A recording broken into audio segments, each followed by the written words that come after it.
Welcome to Real Life JA on JBL Entertainment TV. We are sponsored by Sky Beach Restaurant Bar and Grill, located in Hopewell, Hanover, West Indies, Jamaica. I am your host, Shane Reed. So today on Real Life JA, I'm just basically going to be sharing my views on certain hot button or hot topic issues. Alright, one of the first ones that has been making the news last week and the week ending and the week beginning is the whole issue of dancehall versus Afrobeats. Now, I've listened to Davido, I think that's his name. I do not understand most of what he's saying in the song, and the others that I've listened to, from Nigeria, etc., I do not understand most of what they're saying in the song, but the beat matters. The beat is different. The beat is energetic. The beat is fun. As a Christian, for example, I listen to South African gospel music. There is a group that they call themselves Joyous Celebrations. Now listen to me, I do not, unless I go down and read the comments on YouTube or find the lyrics somewhere else on Google, I do not understand what these South African gospel choirs are singing. But the music is energetic, the music is contagious, the beat is out of this world, the way how they play the songs is out of this world, the way how they put the entire body, the entire self, both the artists performing and the audience is something absolutely different. So if you go through my YouTube playlist, you're going to see a lot of South African gospel song. Back to dancehall. From the day I can remember having sense and being able to be aware of what is dancehall, it's a certain content you have been hearing. Me no love you, you hate me, Ray, Tate, me have a chop you, lick out my head back, Ray, and the list goes on. And from from the know myself. This is the content of some of the dancehall artists. Now, who would want to spend their entire life just feeding themselves on just murder music, bad mind music, vexation music, upset music? Life rough, you know. Life tough. Life hard. Things on time.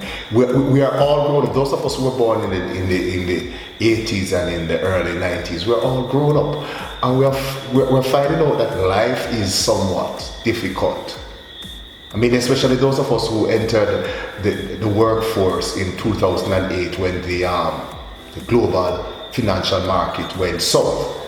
We're finding out that life is difficult. So we're gonna need something to make us feel airy and make us feel nice. And Afrobeats does that. Nobody wants to get up every day and feed themselves on the same content. You're gonna become malnourished. So at times, we're gonna want different content. And as I said, we're going to want to have fun and just feel.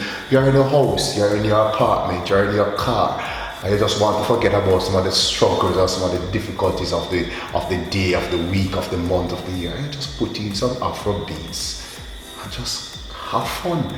And this is connecting us to our African ancestry, our African roots, the beat of the drum line. So if it is competing against dancehall, well, it is for dancehall to go and find ways to fix themselves and come up with different content, but we can't be singing about the same thing. It is gliding now. It is the same thing over and over. Come up with new lyrics, come up with new content. There is more to life than, yes, there's more to life than that. Okay. In July, so that's my first thing on my views are hot button issues. 2030, we say that Jamaica should become a developed country. Jamaica should be the place of choice to live, raise families and do business. That's 2030. And that's like, what, 11 years away. And I don't know if we're ever going to reach there. But in July, I was in Japan. I went to a Junior Chamber International Academy at JC's. This was put on by JCI Japan, and they invited persons from all over the world to come there. So there were 70 other countries there, including me from Jamaica. And we spent about 89 days in Japan. And I mean, I can't remember seeing a plastic bottle on the street. I can't remember seeing a black scanner bag, a white scanner bag, or a paper bag, or anything on the street. I mean, this country was clean. You could see order. I mean, I hear us talking about 5G, and I see us at the same time on Twitter and all over the place quarreling about Lime and Flow. Lime and Flow is the same thing. Lime and Digicel, sorry. Well, Lime is now Flow, yeah. 5G, that's where the world is going. China and the rest of the world is going. And Jamaica I don't know if we're ever going to be able to reach at those positions when it comes on to internet connectivity. But here am I in Japan on a bullet train, going fast, and I'm able to send WhatsApp, able to post to Facebook, Instagram, and Twitter all at the same time without losing connectivity. I go to Montego Bay, and I'm in Montego Bay, and I'm losing connectivity. I go to Lucy, I'm sitting in NCB Bank, and I'm losing connectivity. I mean, I'm in Nagano, which is a city that we visited in Japan. And in Percy's backyard, they have gardens. I remember seeing a gentleman coming out of his house, going into his backyard and picking a sweet pepper and going back into his house. I mean, where I live here, I don't even have a garden. And I'm from the country. I was raised by farmers. They are able to survive. They are prepared to survive, to sustain themselves, to feed themselves. They have a modern, peaceful, clean, well-ordered society. They have a good work ethic. When I talk about productivity and being productive, that's the Japanese. When we're talking about getting things done and being on time, that's the Japanese. I remember arriving at functions that should have started, say, like 6 o'clock. And we arrived there from like 3 o'clock. Yeah. And we had to wait, find something to do and wait until it's 6 o'clock. And then at 6 o'clock, they start on time. When I came back to Jamaica, apart from the fact that it took me about a week to get back into the whole time zone thing and sleeping patterns and all of that thing, I kind of felt depressed. Because here I was, back into chaos, back into disorder, back into law. I saw no one breaking the traffic light, trying to break the traffic light in Japan. Right? So I don't know how it's going to happen for us, but we're not ready yet. The last thing from me on my views, there is this debate now about the Jamaican language. Alright, so before we go into that, we're going to go for our break, and then we come back on Real Life JA, sponsored by Sky Beach Restaurant Bar and Grill, located in Hopewell, Hanover. And we are on JBL Entertainment TV, so don't go nowhere, we'll soon come back.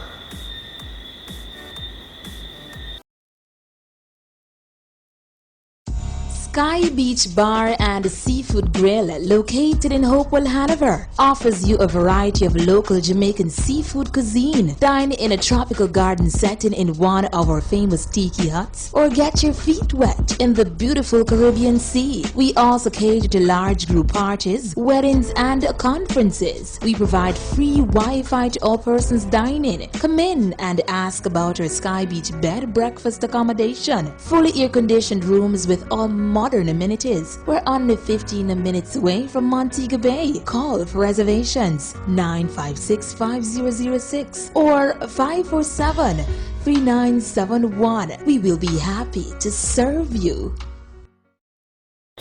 Alright, welcome back from that break. This is Real Life JA on JBL Entertainment TV, and we are sponsored by Sky Beach Restaurant Bar and Grill, located in Hopewell, Hanover, West Indies, Jamaica. And I am your host, Shane Reed. So yeah, number 3 of my views. The Jamaican language. So there's this debate now about the fact that we need to make the Jamaican language official. And I have something written down here. The classroom is a Tower of Babel, or Babel, a Tower of Babel. How do we connect that to making Jamaican our official language? I mean, the majority of us, Jamaican is our first language. That's our heart language. That's the language we heard from we were in our mother's womb and on our mother's breast. This is a language we know. It speaks to the very core of who we are. From my understanding as an educator, the purpose of education is to pass on pedagogical skills and pass on skills and knowledge and all of these things. If a child cannot understand what it is that we are saying, how then are we going to pass on skills? Because communication, language is at the art of passing on skills and passing on knowledge. And when you check right across the Jamaican landscape, there are a lot of persons who are against making Jamaican official, and I do not see what the hysteria is about. It is a language, mark you, it's a language that is difficult to read.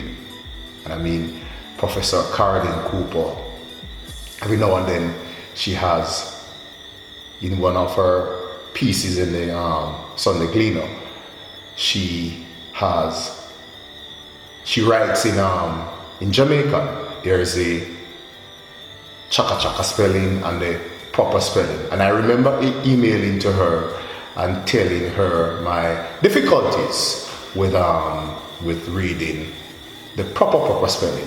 And she said to me that I have to read the chaka spelling while reading the proper spelling at the same time. And for example, Sunday gone, what I did is that, I had my phone in my hand, and in my lap I had my laptop. So in my hand I had the phone, I was reading the chaka spelling, and on the laptop I was reading the proper spelling. And I understand it.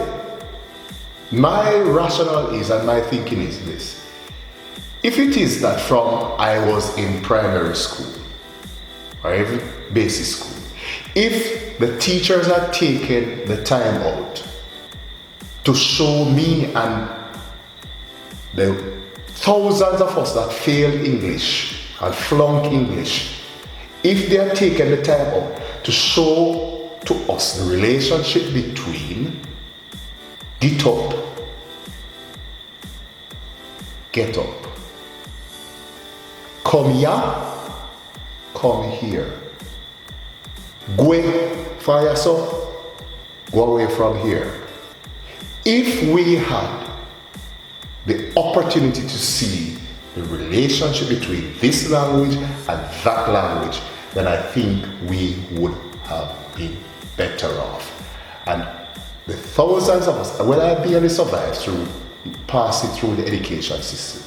But the thousands of us who fell through the cracks in the education system, I really believe that we would not have fallen through those cracks if an attempt was made to teach us using the language that we know.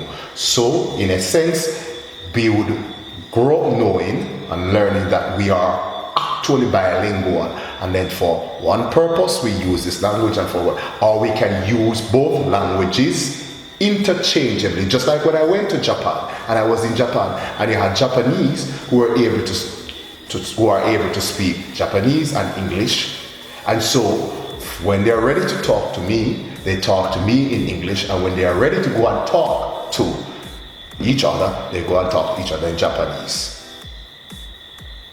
So that's basically my take. It shows that we are not yet emancipated from mental slavery, and it is full time that we make Jamaican, what we call patois, our official language.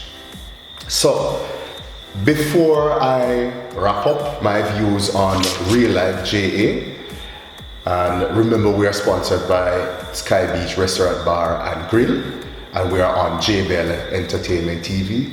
Bell, dig up your clean self.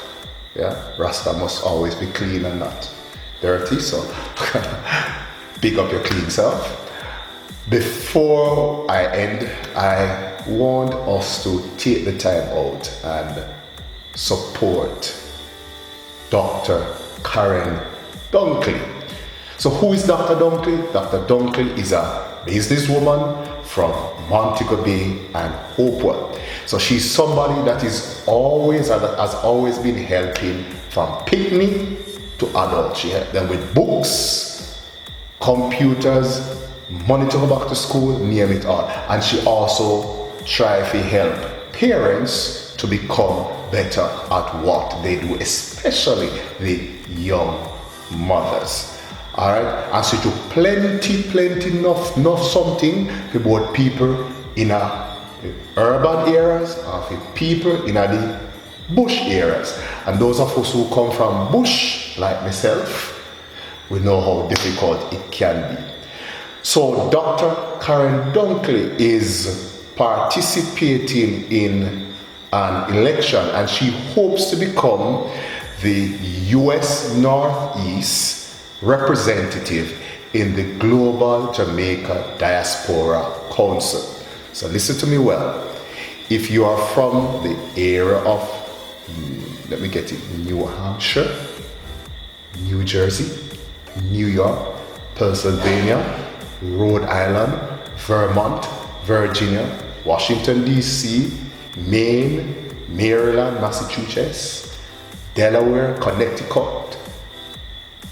If you are from these areas, please go on to www.globaljadiasporacouncil.com. Let me say that again, www.globaljadiasporacouncil.com, and you're going to register. You must register by November 26, 2019. When I say I must register, November 26, 2019. And you're going to go out and vote on December 1 for Dr. Karen Dunkley. So here we're going to do. You're going to get your phone, get your laptop, get your iPod, borrow one, trust one, rent one, but don't steal one. And you're going to sign up, register, so that you can vote for Dr. Dunkley come December 1. And this must be done by November 26, 2019. Thank you for supporting us on Real Life JA, and thank you for supporting Dr. Dunkley.